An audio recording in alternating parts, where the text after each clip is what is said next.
the 18th of August 1945, 3 days after Japan's surrender to the Allies, the Indian nationalist leader Subhash Chandra Bose embarked on a flight to freedom. He was worshipped by millions. Tens of thousands were prepared to give their lives for him. Rubbing shoulders with the Nazis, Bose had only one goal: to kick the British out of India, even if it meant shaking hands with the devil. Beaten on the battlefield, Bose was heading for the Soviet Union.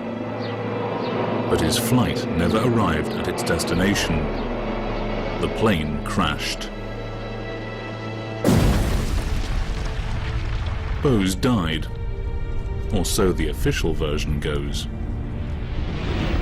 In 2006, an Indian Judicial Commission concluded that the crash never happened. He didn't die in the plane accident. Factually, that he died, we couldn't get any evidence. So what really happened to Subhash Chandra Bose? Could modern science solve one of India's greatest mysteries?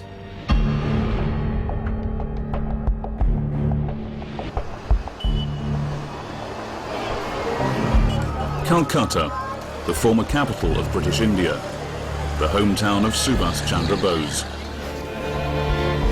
Anita Pfaff, Bose's only child and daughter, arrives at the city's airport, named after her father.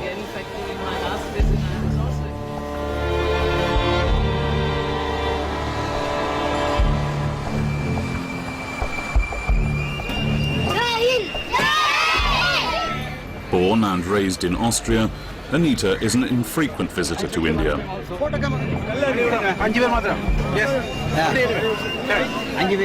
happy now. Thankfully, one can do these things today and bypass. She's here to meet the veterans of the Indian National Army. This unconditional dedication to a cause which they showed, I think, makes them very unusual people. After decades of not having seen my father, they still hold an emotional tie to him, which is almost unbelievable.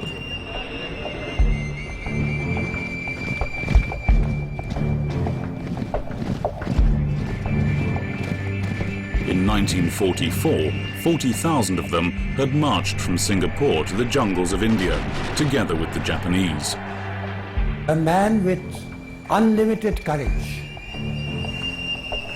A man with a distant vision. A man who felt for the millions of people of India. For many Indians, Subhash Chandra Bose has a unique place in history. He was the only nationalist leader who confronted the British Empire on the battlefield.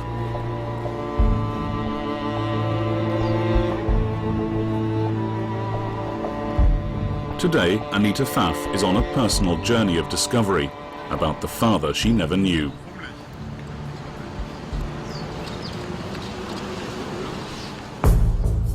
Subhash was born into the family of a wealthy Indian lawyer in Bengal. He was sent to a British school, as his father considered himself a loyal supporter of the British Raj. The British had been the colonial masters of the Indian subcontinent for more than a century. Bringing unity and stability to the country, they ruled with the consent of India's governing classes. One day Subhash might become an officer under British command.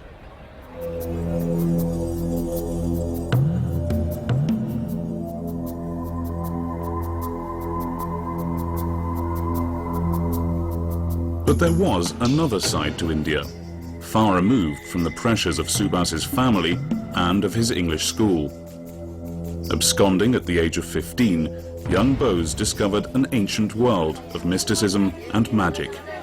In his teenage years, there was a rebellion. He ran away from home with a friend, went to northern India. Seemed to be a kind of spiritual seeking. He thought of himself as something of a pilgrim, of a searcher going out, searching for truth.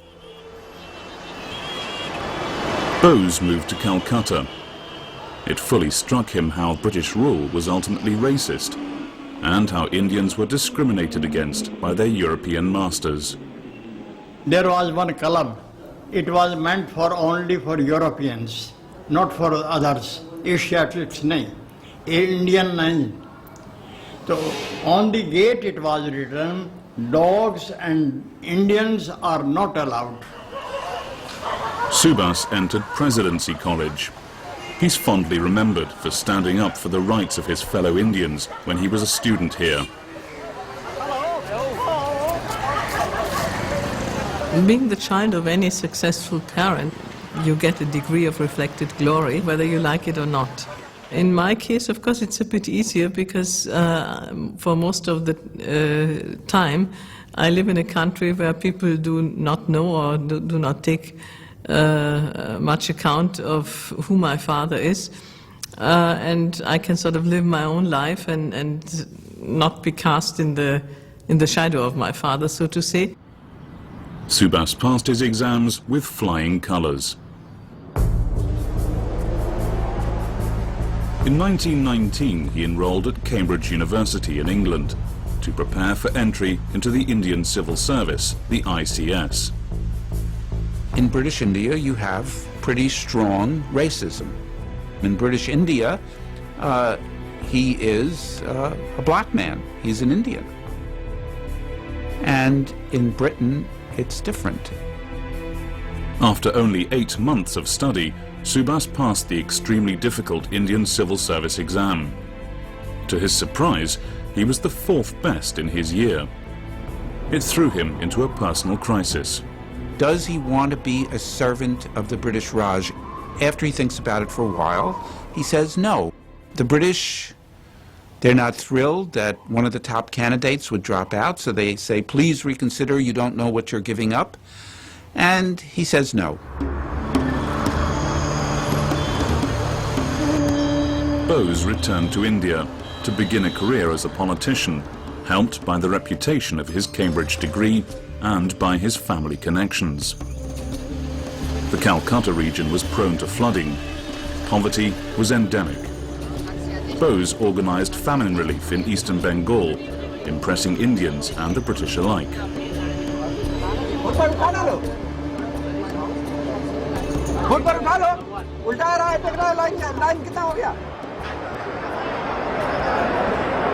But it was Bose's fervent nationalism that didn't go down well with the British colonial authorities. He soon organised protests and strikes against British rule. His declared goal was to kick the British out of India. There were even rumours that he had links with Bengali terrorists. It didn't take long until he was arrested.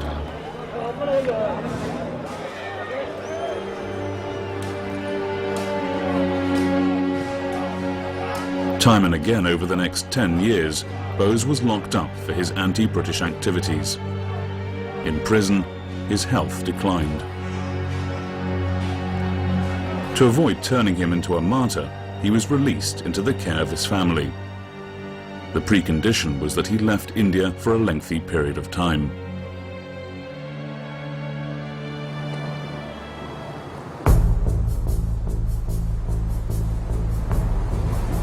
In 1933, he boarded a ship to Europe.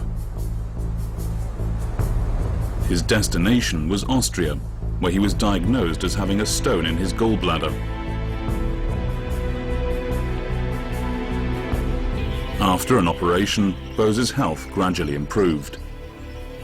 As he couldn't be in India, he would continue his struggle on the international stage.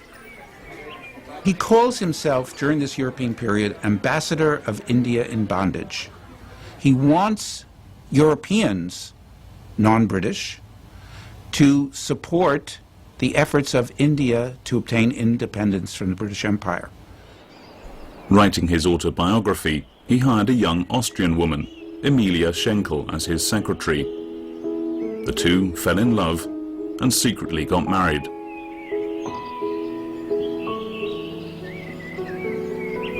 One thing attracted my father, that basically she was a rather self-assured woman. She found him very attractive, very charming. He was one of the people who, of course, always wanted women to play a strong role, and that, of course, was an exceedingly unusual attitude for a man at that time, even more so than what it is today.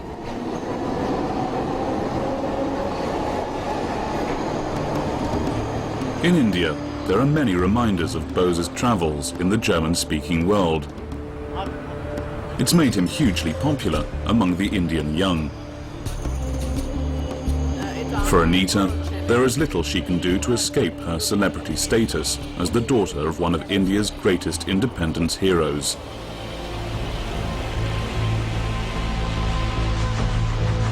Back in 1933, Anita's father was heading from Vienna to Berlin. It was the beginning of the most controversial aspect of the Indian nationalist's life. He'd come to meet the Nazis who'd recently taken over power.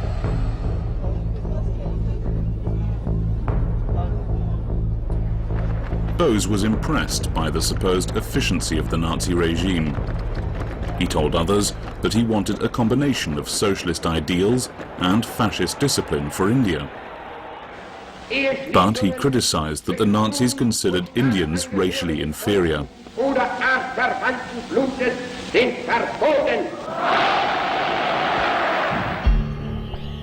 Bose held meetings with Nazi officials. He wanted Germany's political support for Indian independence and asked for a meeting with the Führer himself. But Hitler wasn't interested. In his book, Mein Kampf, My Struggle, written in the 1920s, Hitler declared that the British rule in India in the very best interest of the white person's race. So in that respect, he considered for very crude reasons that Indians cannot be trusted. Indians are unable to govern themselves. So this primitive racism prevented Bose to get any kind of systematic political alliance with Nazi Germany before 1941. It was time to return to India. Bose's stay abroad had greatly increased his reputation as an ambassador of Indian independence. I'm proud of my father because he was a man of great integrity. I think he must have been a very magnetic person. And those people who even saw him at a distance themselves, I had heard many incidents that they said, well, I just saw him from a distance and he looked at me and it made a difference to my life. But there was someone who was even more popular than Bose. Mahatma Gandhi is absolutely unique. Gandhi says the means are as important as the ends. If you have a goal and you use corrupt means, you use violent means to achieve it, you contaminate the goal that you seek. Even though Subhas believed that the use of violence against the British was legitimate, Gandhi brought him into the mainstream of the Indian nationalist movement. He even ensured that Bose was elected president of the Indian National Congress Party. Now, about Gandhi, you have to remember, although He even ensured that Bose was elected president of the Indian National Congress Party. Now, about Gandhi, you have to remember, although he sounds like a saint, he's a politician. He's a master of raising money. He's a master of propaganda. He's a master of choosing men who will help him. But Bose became disillusioned with the lack of zeal amongst Congress leaders, like Jawaharlal Nehru, Gandhi's favorite political protege. Subhas publicly advocated the use of violence against the British. India is going to be free. Our struggle is no doubt a non-violent struggle. But even a non-violent struggle demands an army, an organization, and a machinery. Gandhi was shocked. and Bose was forced to resign. He rallied the radical Indian left around him and set up a new political party, the Forward Bloc. But events a long way from India were working against him. Der Großangriff auf London nimmt seinen Anfang. Britain was under attack by Nazi Germany. In August 1940, German bombers were flying raids against London. There was widespread talk of an imminent invasion. Britain's ultra-conservative new Prime Minister, Winston Churchill, advocated a tough hand in India, while the war in Europe was threatening the survival of Britain as an independent nation. Now wasn't the time to go soft on Indian nationalists. Churchill is a great war leader for Great Britain and a disaster for India. He talks about Indians in such an incredibly condescending, almost racist way that he is hated in India. Bose and his followers were arrested. The Forward Bloc movement came to a halt. Bose had undertaken a hunger strike in prison, and the British did not want him to die on their hands, and so had allowed him to go home with the intention of rearresting him as soon as he regained his health. But Bose managed to escape. In disguise, he headed north. He then walked across the border into Afghanistan. His life was in great danger, as newly discovered documents prove. From London, an order went out to the Special Operations Executive in Istanbul and Cairo that they should wire what arrangements they could make for Subhash Chandra Bose's assassination. Clearly, the British saw him as their most resourceful and inveterate opponent, and during the war they were prepared to go to any lengths to stop him. Afghanistan was the playground of the world's intelligence services. Everywhere Bose had to suspect a British agent. His cover was about to be blown when he received an exit visa.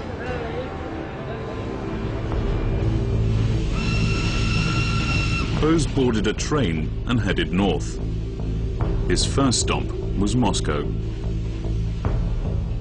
Bose was always very much impressed by the Soviet Union, by Lenin, even by Stalin, and he was always interested to get the kind of relationship with the Soviet politicians.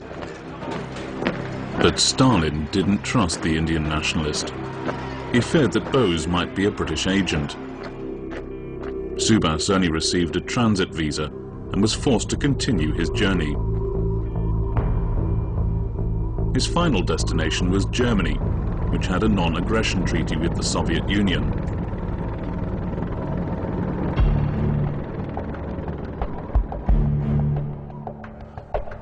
The political situation had changed fundamentally since his last visit to Berlin.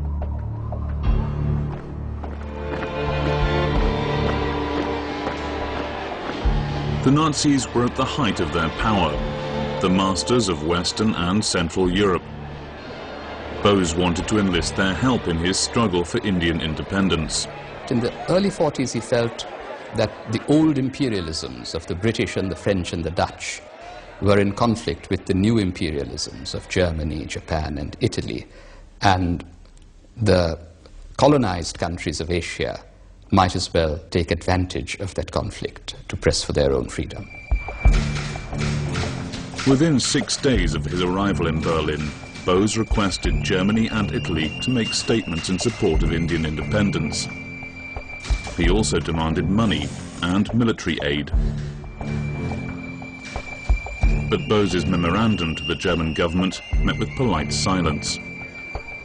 Hitler was busy putting the final touches to a plan he'd been harboring since the 1920s.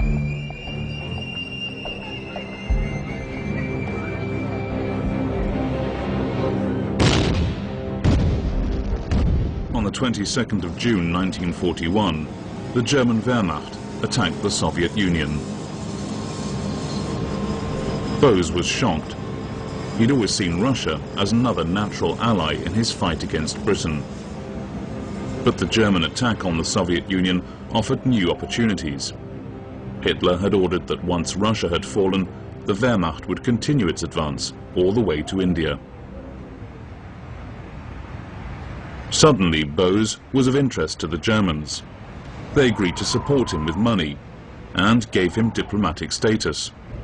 Subhash Chandra Bose certainly knew about the dark side of Nazi ideology, and I think he was making some kind of a Faustian bargain, in order to end what he saw as the scourge of British rule in India.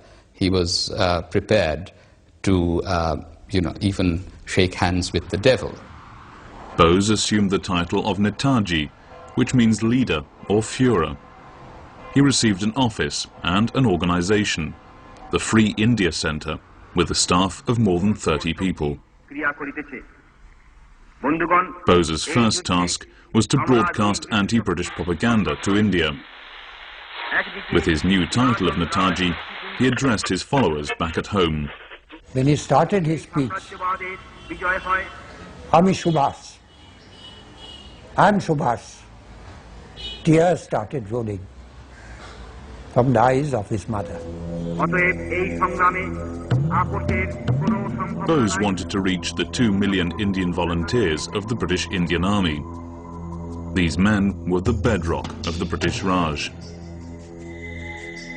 He believed that Britain's Indian Army was the ultimate instrument of colonial control, not just in India, but in the British Empire worldwide. And therefore he set out to undermine the loyalty of Indian soldiers to the King Emperor and replace it with a new allegiance to the Indian nation. It was on the battlefields of North Africa that Bose's propaganda activities were most dangerous to the British. Here, thousands of Indian soldiers were fighting alongside British troops against the Nazis. In 1941, the Germans had the upper hand. 32,000 British and Commonwealth troops were taken prisoner. Among them were 10,000 Indians. From his new offices in Berlin, where Bose had been joined by his Austrian wife Emilia, the Netaji kept a close eye on these developments.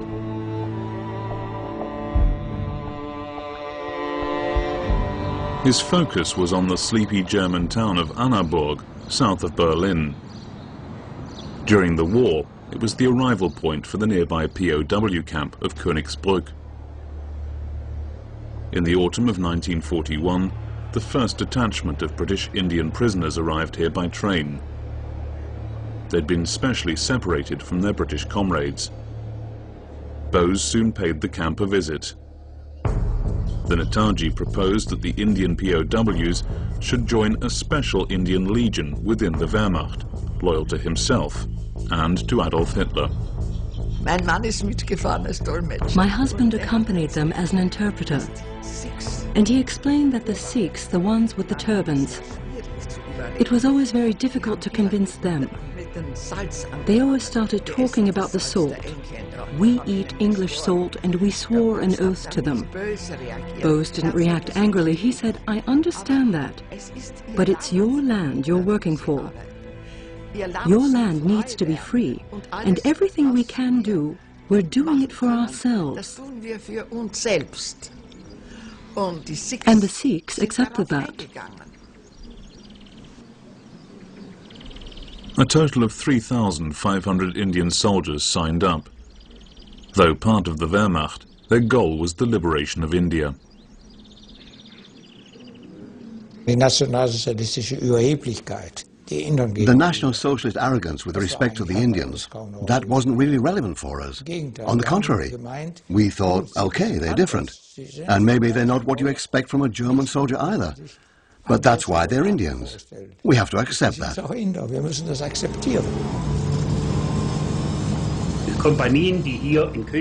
The Indian soldiers who marched through Königsbrück left their songs here, their tunes. Das ging dann so, Jimbadau, Agidau, Milkosa Devi, Margidau, Margidau, Linking Gishum Sie.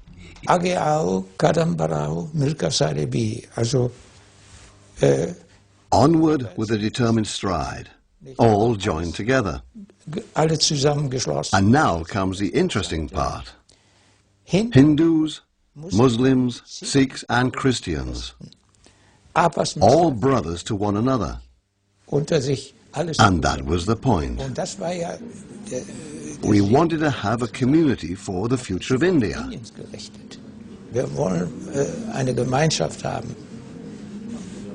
And we were successful.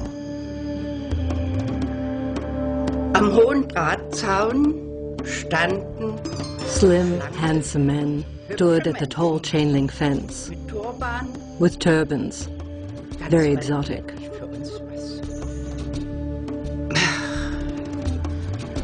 For us, it was something right out of Aladdin or 1001 Nights. Yes, we were attracted to them somehow.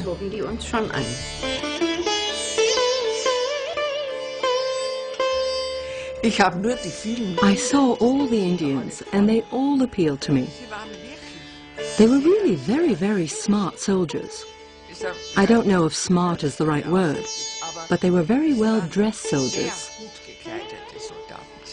They had very nice uniforms, and they were always immaculately dressed. All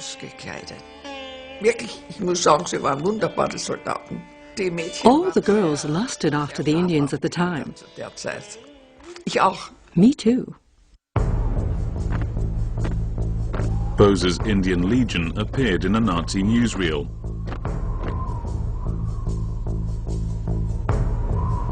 Ironically, one of the world's fiercest critics of European colonialism could be seen allied to the world's most racist and imperialistic state.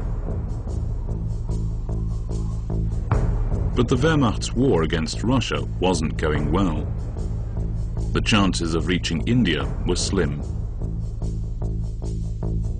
Bose was looking for new allies. The Japanese were much closer to India than the Germans.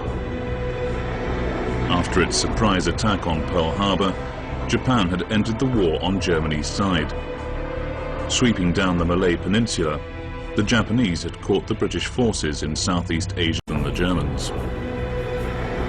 After its surprise attack on Pearl Harbor, Japan had entered the war on Germany's side. Sweeping down the Malay Peninsula, the Japanese had caught the British forces in Southeast Asia napping. The British garrison in Singapore was forced to surrender. Winston Churchill called it the biggest defeat in British history. Among the 130,000 Allied prisoners were tens of thousands of Indians. Back in Berlin, Bose visited the Japanese embassy to offer his services. He'd set up an Indian Legion in Germany and wanted to do the same in Southeast Asia, together with the Japanese. It was agreed that he would make his way to Japan as soon as possible. But first, Bose traveled to the German military headquarters in East Prussia to meet the man he'd been chasing for years.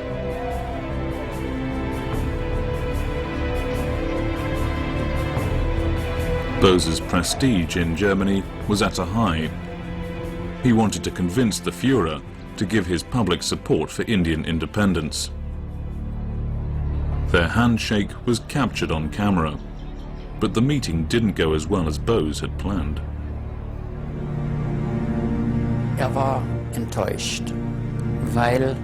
He was disappointed because Hitler was not prepared to issue a declaration in support of Indian independence. Hitler wouldn't do it, Ribbentrop wouldn't do it either. No one would.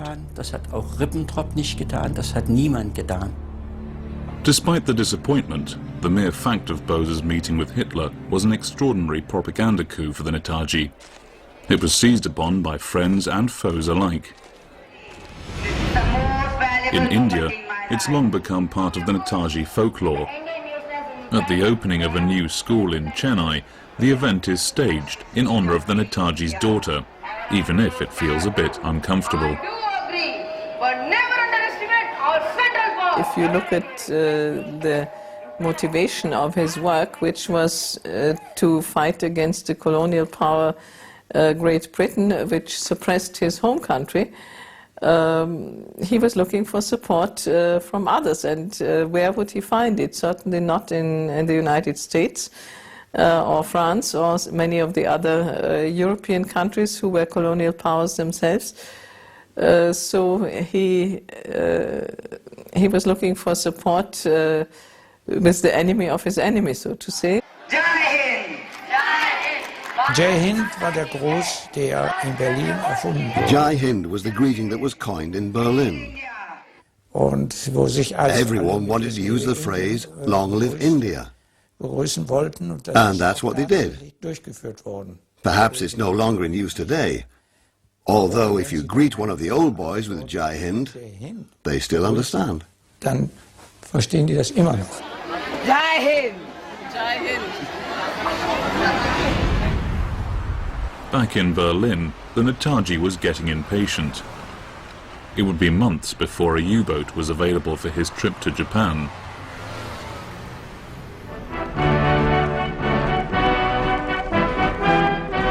Bose used the time to hold an international conference on India. It introduced a piece of music that would later become India's national anthem. Den Kampf bis zum Siege weiterzuführen, zu bekräftigen. In diesem Kampf, der für Indien ein Kampf Sein oder Nichtsein ist, kann es nur einen Ausgang geben, unseren gemeinsamen Ziel. Lang leben die Dreifachmächte und ihre Verbündeten. Lang lebe das freie Indien. Da hat große Pläne entwickelt. Das ging ja über He had great plans, beyond new stamps and coins for India. He had ideas on the postal system. He had ideas on how to organize the police. In the opinion of German observers, he was so advanced in his thinking that if India had become independent, he could have implemented his ideas for a new government immediately. Staatsführung und der Regierung hätte umsetzen können. Bose considered the German police to be the perfect model for an independent India. He even managed to get an appointment with the Nazis' leading police expert. It was Heinrich Himmler, Reichsführer of the SS, architect of the final solution. Amazingly, the Nazis' most murderous racist made Bose feel extremely welcome. Heinrich Himmler hatte sich jahrelang mit Indien beschäftigt. Heinrich Himmler had been preoccupied with India for years. He knew about Indian culture, about Indian literature like Shakuntala, etc., and he was interested in learning more about India under British rule, politically and economically. Unter britischer Herrschaft jetzt stand, zu erfahren.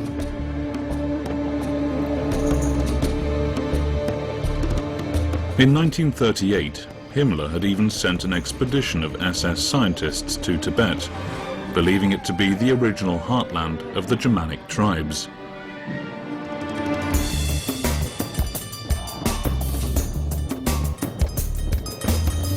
A film about the expedition was shown in German cinemas and had been hugely popular.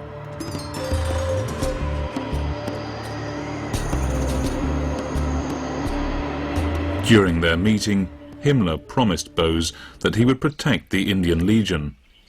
They parted on good terms. The following day, Bose returned to Berlin. Himmler's next appointment was in Auschwitz. For Amelia, these were anxious times. She was several months pregnant. She certainly was not very happy, I'm sure. But I think she always accepted that his love for India came first, and any personal kind of responsibility or affection would have to be in second or third place. I doubt that she argued with him to do anything different, because it certainly would not have had any effect. In November, Amelia gave birth to a baby girl, Anita. 3 months later, Bose's time of waiting came to an end. He boarded the German submarine U-180 and quietly slipped away, leaving behind his wife and daughter. To avoid being detected by British destroyers in the English Channel, Bose's U-boat was heading for the icy waters north of Scotland. Billy Carnut was one of the German submarine's torpedo engineers.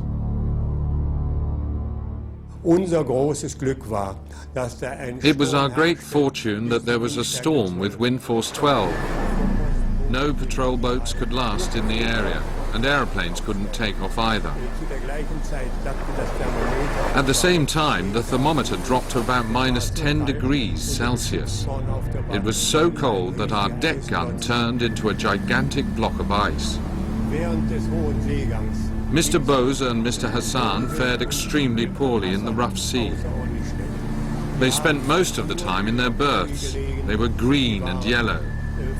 They almost changed color.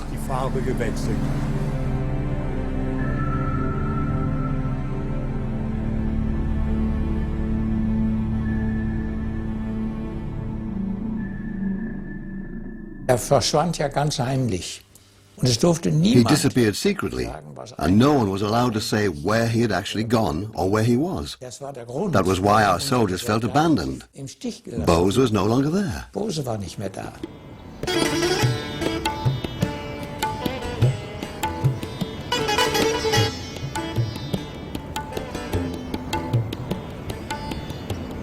Es war eigentlich It was actually a happy time. We had a special status, Sonderstellung. and that saved our lives. Das Leben bewahrt. Meanwhile, Bose's U-boat headed for the Indian Ocean. He was to be transferred to a Japanese submarine that would take the Netaji all the way to Japan. Bose hat sich schrecklich gefürchtet. Bose was terrified. He absolutely refused to get into the Japanese dinghy because when he saw it, he realized he would be in water up to his backside. Even after trying to persuade him, he wouldn't go. So we had to prepare our dinghy, which had a solid bottom. And in the end, it was us pushing him rather than him going. All around us there were triangular fins, a sign that there were sharks nearby. Dass Haifische in der Nähe waren. The Japanese submarine managed to carry Bose all the way to Southeast Asia. From there, he boarded a flight to Tokyo.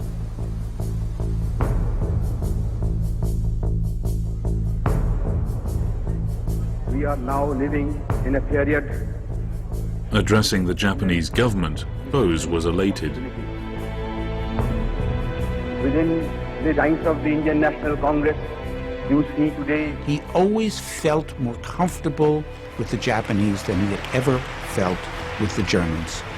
I think he made a much greater impact. He made no impact on Hitler. He was a flea. He was an Indian flea to Hitler. To Tojo, he was a real person, the head of a, or at least the potential head of a freedom movement who could ally with the Japanese and perhaps raise a big rebellion which would help the Japanese to defeat the British in Southeast Asia. Bose now proceeded to Singapore. He received a hero's welcome by thousands of Indian volunteers. Bose now proceeded to Singapore. He received a hero's welcome by thousands of Indian volunteers, members of the Indian National Army under Japanese command. They were ready to fight the British, but had lacked a charismatic Indian leader. Netaji is there. My dream was realized, and I was quite sure that Netaji will get India freedom. And our whole army, there were more than 50,000 Indians. We were ready to sacrifice ourselves, but get India independent. Bose told his followers that together with the Japanese, an attack on British India had every chance of success.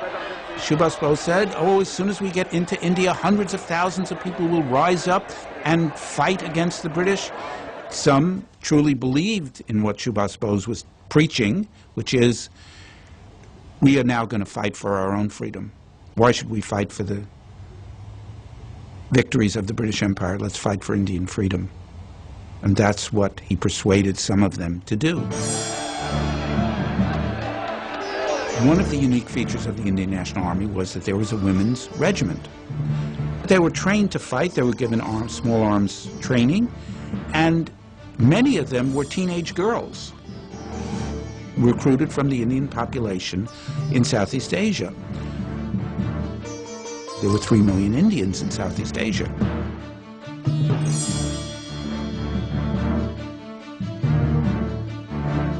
These young women, he felt as if they were his adopted daughters. He called them the Ranis, the Rani of Jhansi Regiment, after this princess, the Rani of Jhansi.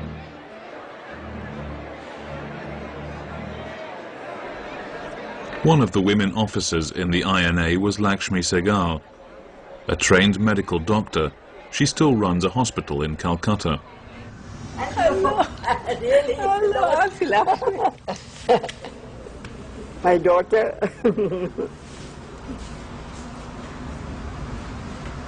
He said, but I'm a very, people may think I'm a cruel man.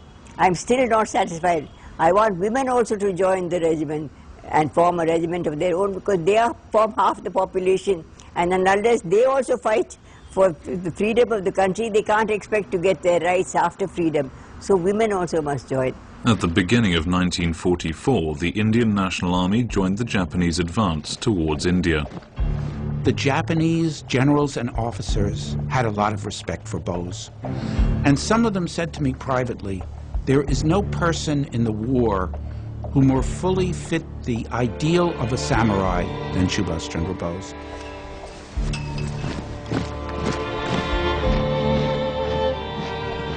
Subhash Chandra Bose was actually desperate somehow to get into Bengal, perhaps reach Calcutta, because he felt that then there would be, in fact, be a big civilian uprising in India.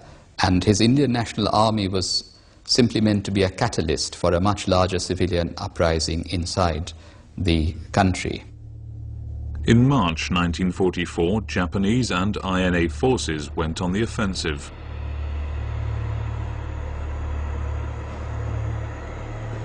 The Japanese expected an easy victory, just like in 1942. But this time, the British were ahead of the game.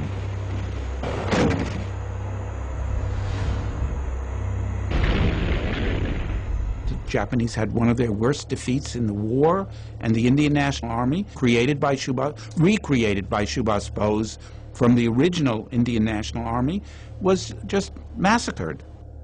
Newly released documents show that a double agent, codenamed Silver, had given the British advance knowledge of the Japanese attack.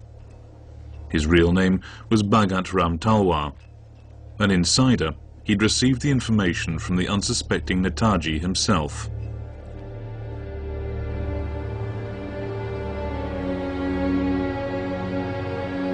Bose had believed that the Indian troops fighting for the British would surrender to the advancing INA. Instead, it was Bose's forces who were surrendering to the Allies. There are defeats on the road to victory. That this is a big setback, but the cause of Indian freedom continues in some other way. I think that he understands that this is going to have a propaganda effect in India. After the war, the British would put 3 generals of the Indian National Army on trial in the Red Fort in Delhi. One was a Muslim, Shahnawaz Khan. Another was a Hindu, P.K. Saigal. And another was a Sikh, Guru Baksh Singh Dhillon. Suddenly there was this Muslim, Sikh, all together in it. The INA trial would cause a nationwide outcry. The political miscalculation by the British is so enormous to give publicity to the actions which Indians are going to see as patriotic, to give them enormous publicity. Just stupefying mistake by the British and General Auchinleck. Anyway, they're put on trial, they're convicted, treason against the king, emperor. They're sentenced to transportation for life, that is life imprisonment, and then they're released. I mean, the demonstrations in India on behalf of the Indian National Army and the knowledge that was coming out about the struggle of this army of Subhash Bose to fight with the Japanese for the liberation from the British Empire gets out after the war, and they're now considered heroes and martyrs. But even a non-violent struggle demands an army, an organization, and a machinery. 12 months before the trials, on the 18th of August 1945, 3 days after Japan's surrender to the Allies, Bose was still full of confidence about his political future. He decided to fly to Manchuria and surrender to the forces of the Soviet Union and continue his struggle for Indian independence. I think Subhash would have gotten fantastic admiration after independence, and I think he could have been a cabinet minister, he could have been a leader of a very important opposition socialist party, but he would have had a very important role to play. He was a relatively young man, he was 48 years old. But the plane was overloaded. After a stopover in Japanese-occupied Formosa, it developed engine trouble.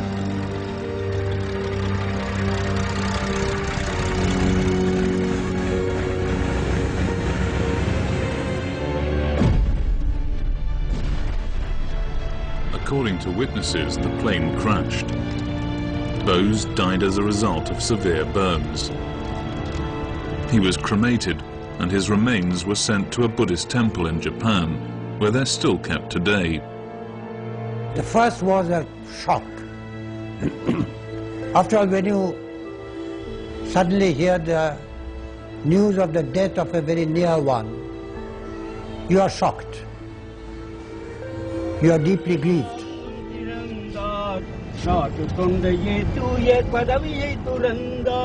News of Bose's death was broadcast around the world. Eventually, it reached his widow, Emilia, in Vienna. After she got the news of my father's death, she was really devastated, evidently. She said that I really wanted to end life, but it's my child that caused me to cling. So I think it was a very difficult thing, but she was rather strong in the sense of sort of dealing with it and also not constantly complaining about it. But not everyone believed that the Netaji died in 1945. Some suggested that he'd made it to the Soviet Union, where he was locked up in a labor camp. Others believed Bose escaped altogether. When we heard about the plane crash and he died, we who knew that this sort of fake news has been broadcasted many times, and this may be one of the tricks. Even today, the question of Bose's death or disappearance in 1945 divides the people of India. Recently, an official commission appointed by the Indian government presented the findings of a 6-year investigation into Bose's death. Chaired by a former High Court judge, the Mukherjee Commission's findings shocked the nation. He was such a beloved leader of the country, the people must know about what happened ultimately. My findings are, so to speak, is partial, in the sense that I have only said the earlier findings of his death is not correct, the ashes are not his. The Commission's findings are highly sensitive. If Bose didn't die in the plane crash, why did he never reappear in public? He could have played a major role before and after Indian independence in 1947. According to the most popular conspiracy theory, India's first Prime Minister, Jawaharlal Nehru, knew that Bose hadn't died in a plane crash. Some elements are that Bose was in a Soviet prison and he lived there for decades even, and Nehru did everything to convince Stalin that Bose should stay in that prison, not be allowed to come back. It was in Nehru's interest that Bose did not reappear in independent India. It must be Nehru's doing. There is no proof for that, but it's interesting that these conspiracy theories, even when in 1997 there was Bose's 100th birthday, still some conspiracy theories were very much alive. Anita Pfaff has always believed in the official version of events. She's also argued that a DNA test of Bose's remains is unnecessary. She's now changed her mind on the test. As a consequence of the report of the last inquiry commission, I have written to the priest of Renkochi temple asking him to agree to providing bone samples for a DNA test. What I've heard is that he would want to have an okay of the Indian and the Japanese government, and I hope we will eventually get the government to stop dilly-dallying and agree to having this test done and then see what the results are. Subhash Chandra Bose, India's most controversial nationalist. Wooed by both pacifists and generals, he was prepared to shake hands with the devil in pursuit of his dreams.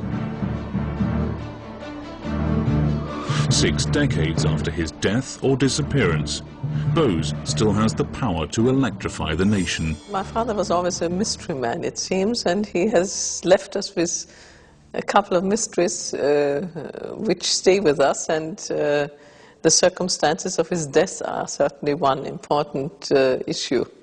Netaji, Netaji.